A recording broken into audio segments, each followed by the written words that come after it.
Challenge me!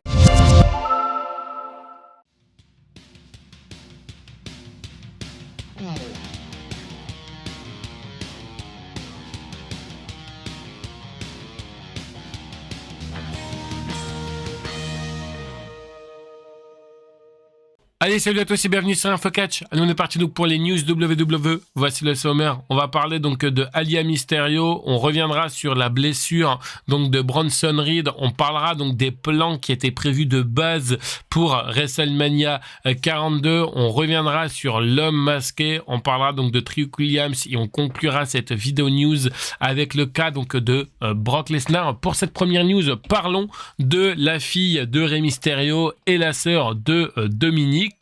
Et il faut savoir que Aalyah a fait ses débuts du côté du Performance Center et d'après les dires de son père Rey Mysterio, elle aurait surpris énormément de monde. Elle qui, selon Rey Mysterio, n'a jamais mis les pieds sur un ring. Et ben il était très étonné donc du talent de sa fille. Alors il faut savoir qu'elle a été aussi entraînée donc dans le donjon des Hearts.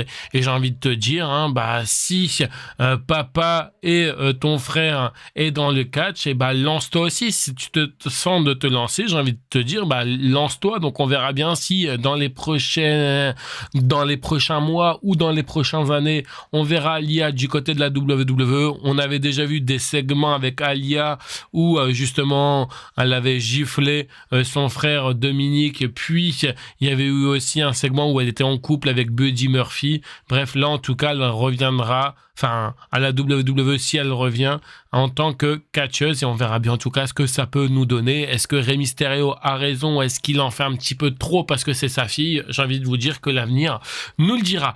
Pour cette deuxième news, on va parler d'une triste nouvelle que nous avons eu du côté de Raw cette semaine où on avait un match de qualification donc pour Bronson Reed qui s'est malheureusement blessé. Il s'est déchiré le biceps. Donc qui dit déchirure du biceps dit malheureusement opération et dit encore un autre membre en moins du côté des membres donc de The Vision. C'est quand même incroyable parce que ils ont quand même perdu leur leader qui était Braun Baker. Bon, jusqu'à là tu te dis c'est pas très grave non plus, même si ça fait chier. T'as quand même Bronson Reed, Austin Theory et Logan Paul. Tu peux quand même faire un truc avec ces trois là. Tu mises sur ton homme fort qui était Bronson Reed et là le pauvre il se déchire le biceps. Là je pense que du côté donc de The Vision, je ne sais pas comment ils vont revenir à la surface, mais ça va être extrêmement compliqué. J'ai envie de vous dire que c'est quand la WWE a de très bons plans, parce qu'on va pas se mentir, The Vision ça a commencé à être un petit peu bon, puis ensuite ça a commencé à être un petit peu plus compliqué, donc on verra en tout cas ce que ça nous donnera par la suite, mais en tout cas pour le moment il reste que 2 membres. Est-ce que Braun Baker fera son retour prochainement? Ça je ne sais pas. Et concernant le retour donc de Bronson Reed, on peut s'attendre à un retour en fin d'année 2026 ou voire pourquoi pas début 2027. En tout cas j'espère que son opération et sa rééducation se passera bien pour lui. C'est dommage parce que pour une fois que tu avais des projets pour Bronson Reed, malheureusement j'ai un peu l'impression que tout tombe à l'eau du côté de la WWE. Vraiment la malchance, ça arrive malheureusement. Allez, on va parler de WrestleMania 42. Je vais vous expliquer les plans qui étaient prévus de base pour la WWE, mais malgré des blessures, malgré pas mal de choses, tout a changé depuis. Alors, les plans de base pour WrestleMania 42 étaient de faire affronter Roman Reigns face à Seth Rollins pour le titre poids lourd. Bon, ça, on le savait un petit peu avec ce qui s'était passé l'année dernière déjà, où Roman Reigns et Seth Rollins s'étaient fracassé la gueule, et puis il y avait aussi CM Punk. Je sais plus si vous vous rappelez, finalement, on pensait qu'on allait l'avoir cette année, c'était prévu pour cette année, mais finalement, il ils ne l'ont pas fait parce que on a un Seth Rollins qui a perdu son titre parce que il est blessé, et on aurait dû également aussi avoir un Cody Rhodes face à CM Punk pour le titre WWE. Donc suite à la blessure de Rollins, la WWE a prévu un match entre CM Punk et Braun Baker qui était censé être le vainqueur du Royal Rumble. Donc j'ai quand même raison dans mes pronostics, putain de merde, pour le titre poids lourd avec Braun Baker qui, comme je viens de vous le dire, devait gagner le Royal Rumble masculin. Et à SmackDown, on devait avoir normalement un Cody Rhodes face à Roman Reigns, partie 3.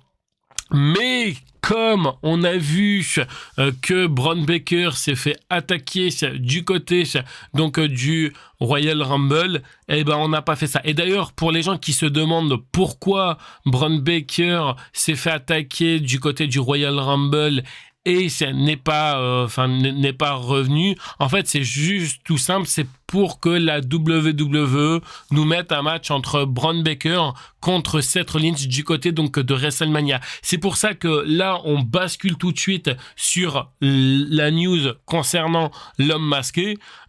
Concernant l'homme masqué, on sait que c'est justement Grayson Waller qui se cache derrière cet homme masqué. Par contre, comme Lionel l'a déjà dit plusieurs fois en live et comme vous le savez certainement, l'avantage d'être une personne masquée, c'est que tu peux faire, en gros, révéler que ça soit n'importe qui sous le masque. Là, on sait que c'est Grayson Waller. Ils peuvent très bien faire revenir Seth Rollins et puis qu'en fait, une fois qu'il enlève le masque, on va se dire en fait, au final, c'était Rollins. Alors qu'en fait, Rollins, il est à sa maison en train de s'occuper de sa fille. Mais voilà, en tout cas, c'est ça l'avantage. Donc, on verra si on aura bel et bien ce match entre Braun Baker et Seth Rollins, parce que moi, personnellement, j'ai tellement envie de voir ce match. Et on va conclure cette vidéo news avec le cas donc de Brock Lesnar qui a lancé un Open Challenge lors de Raw cette semaine.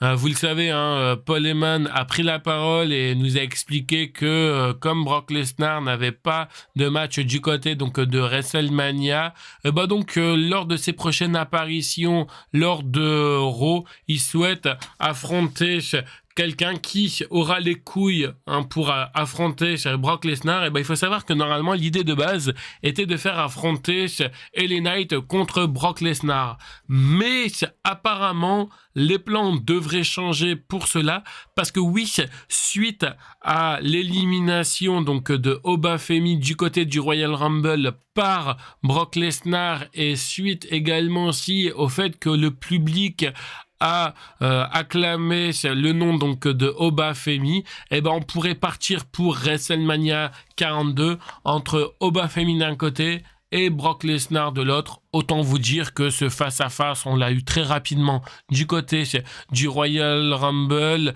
mais là, on pourrait très bien l'avoir du côté donc de WrestleMania 42. Et honnêtement, je pense qu'on est tous emballés là-dessus pour voir ce fameux face-à-face. Et si on ne l'a pas, malheureusement, on devrait avoir LA Knight. Alors, j'ai un peu plus de mal avec LA Knight, sachant qu'en plus, on sait qu'il est du côté donc de SmackDown. Mais bon, maintenant, ça veut rien dire. C'est pas parce que tu es du côté de SmackDown que tu peux plus affronter une superstar du côté donc de Raw. Donc on verra bien, mais voilà un petit peu les idées qu'ils ont, l'équipe créative, pour Brock Lesnar prochainement. N'hésitez pas d'ailleurs à me dire ce que vous en pensez dans l'espace commentaire. Voilà un petit peu concernant tous ces news.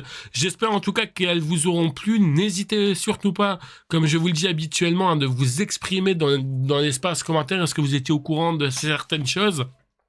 Quel est votre point de vue également? Puis quant à moi, je vous retrouve plus tard pour une prochaine vidéo. Allez, bye tout le monde.